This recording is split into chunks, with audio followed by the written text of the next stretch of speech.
Assalamualaikum warahmatullahi wabarakatuh. Halo, apa kabar semuanya sobat dimanapun anda berada. Kita ketemu lagi di channel Jumpa Hamzah. Benar nggak sih kalau birokrasi di Indonesia itu terlalu ribet sehingga membuat para investor pindah ke negara lain? Salah satunya adalah negara tetangga kita, yaitu negara Vietnam.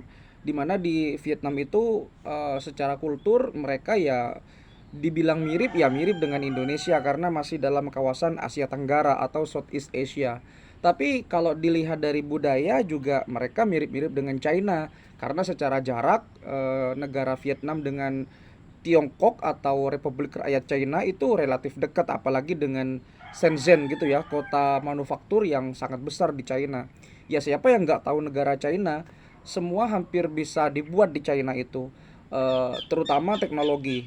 Tetapi memang kalau kita berbicara sosial budayanya, maka Vietnam itu sangat mirip dengan negara Tiongkok jika dibandingkan dengan Indonesia. Tetapi kita tidak bisa lihat dari satu sisi saja. Kita lihat dari berbagai perspektif. Salah satunya adalah birokrasi di Indonesia.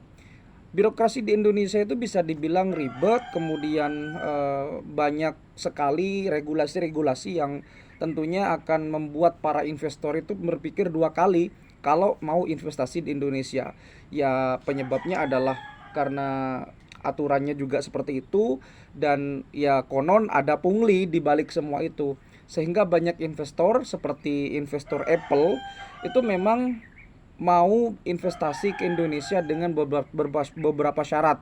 Contohnya adalah yang paling mencolok itu mereka minta free tax sampai 50 tahun kalau pengen investasi di sini.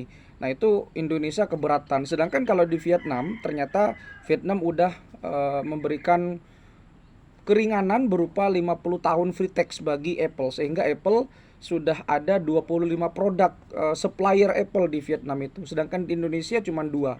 Nah, ini akan kita coba kaji, apakah benar Indonesia itu terlalu ribet sehingga Apple aja enggan berinvestasi ke sini.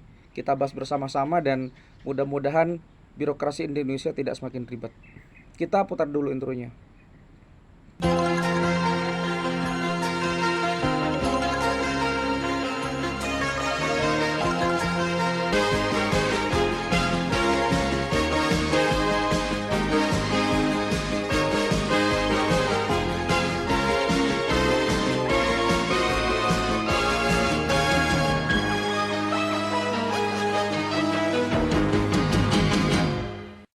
Siapa sih yang nggak kenal dengan negara China ya? Karena di sana itu adalah negara yang penuh dengan inovasi, penuh dengan apa ya, kontribusi-kontribusi yang sangat baik untuk dunia terutama dalam hal teknologi, kemudian pendidikan, militer juga, dan Amerika pun segan untuk Cina itu.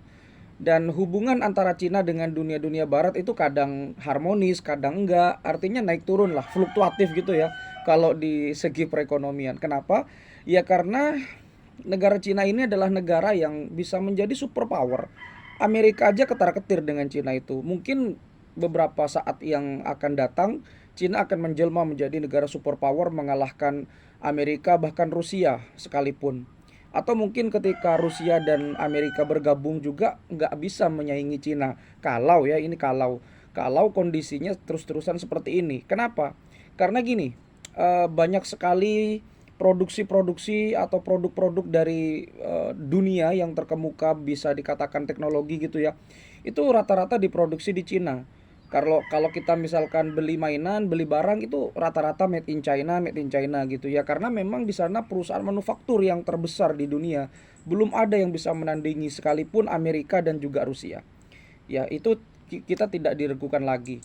Nah, negara yang paling dekat dengan Cina kalau di kawasan Asia Tenggara tentu adalah Vietnam. Karena mereka secara kultur, secara budaya juga sama.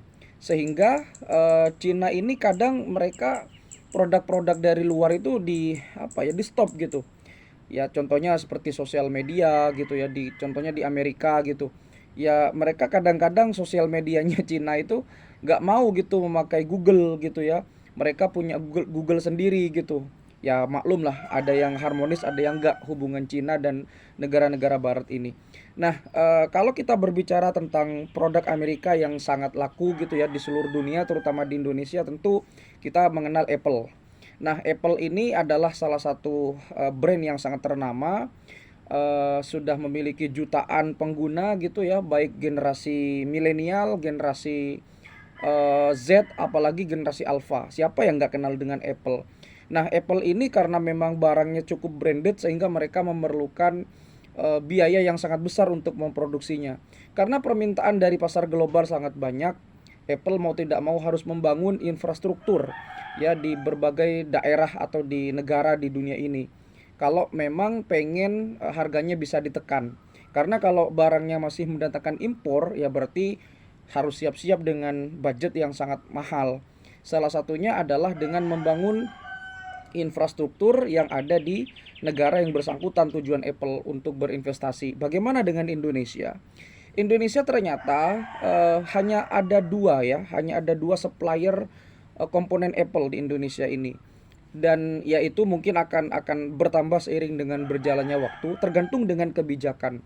Kenapa? Ya karena kita tahu sendiri kebijakan dan regulasi yang ada di Indonesia ia sangat ribet, kemudian penuh dengan drama, ada pungli juga dalam tanda kutip, dan yang paling parah adalah korupsi.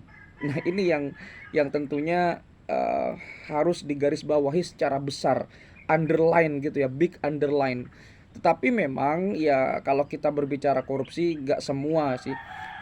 Ada juga negara-negara yang korupsinya juga sama dengan Indonesia, nggak bisa menafikan. Tetapi memang kalau di Indonesia ya tahu sendirilah punglinya seperti apa gitu. Sehingga ketika mereka dalam tanda kutip Apple ingin berinvestasi ke Indonesia yang mengajukan syarat. Salah satu syaratnya yang cukup berat adalah Apple minta 50 tahun free tax atau kebebasan pajak selama 50 tahun.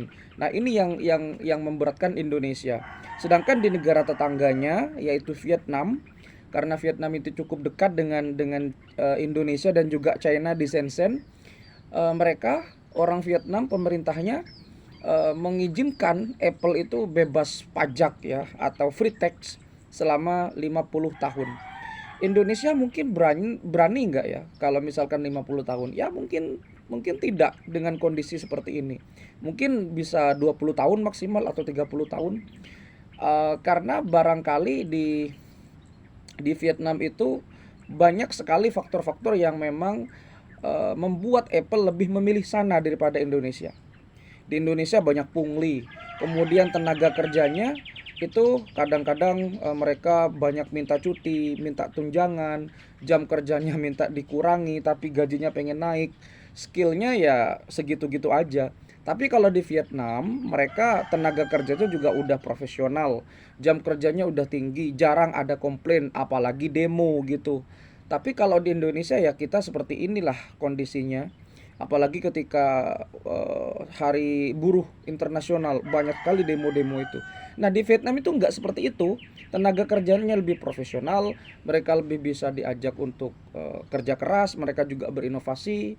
Kalau di Indonesia ya ada sih, tapi nggak sebanyak di Vietnam. Itu beberapa poin ya. Kemudian yang tidak kalah penting lagi adalah ya korupsi yang merajalela di Indonesia. Mulai dari tingkat pusat sampai ke tingkat daerah, korupsinya besar-besaran di berbagai sektor kementerian gitu ya. Ya yang namanya korupsi itu tetap yang namanya korupsi itu adalah pencurian. Ya kalau pencurian ya nggak bisa dibenarkan.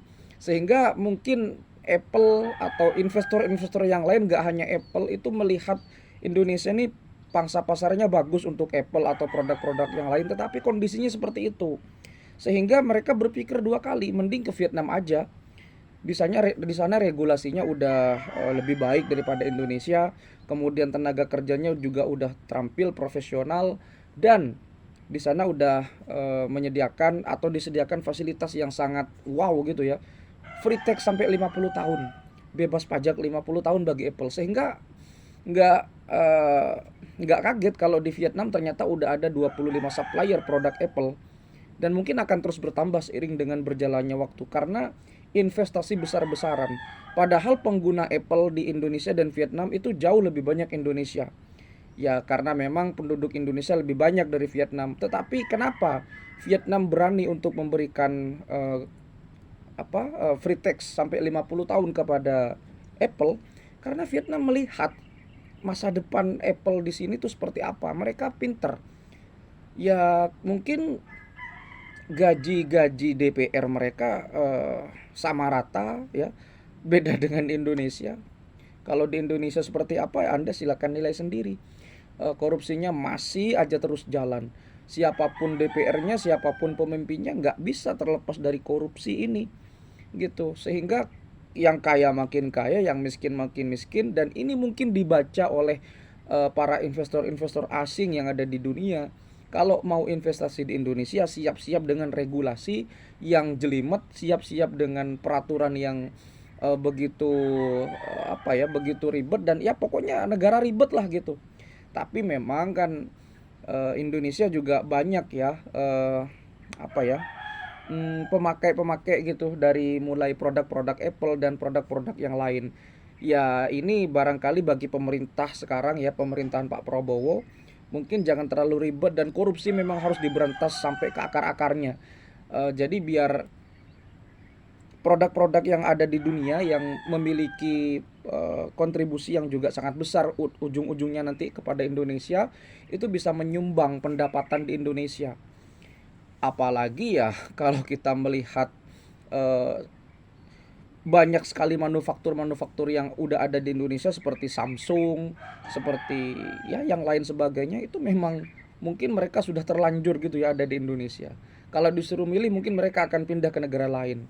Ya mudah-mudahan dengan pemerintahan yang baru ini banyak menyedot investasi-investasi yang lain, ya bukan hanya di sektor telekomunikasi tapi juga di sektor otomotif, sektor pariwisata dan lain sebagainya. Intinya adalah kurangi korupsi, kemudian jangan membuat regulasi yang terlalu ribet dan perizinan yang juga membingungkan. Terima kasih sudah menyimak, mudah-mudahan bisa bermanfaat dan silahkan simpulkan sendiri. Kita jumpa lagi di video berikutnya. Assalamualaikum warahmatullahi wabarakatuh.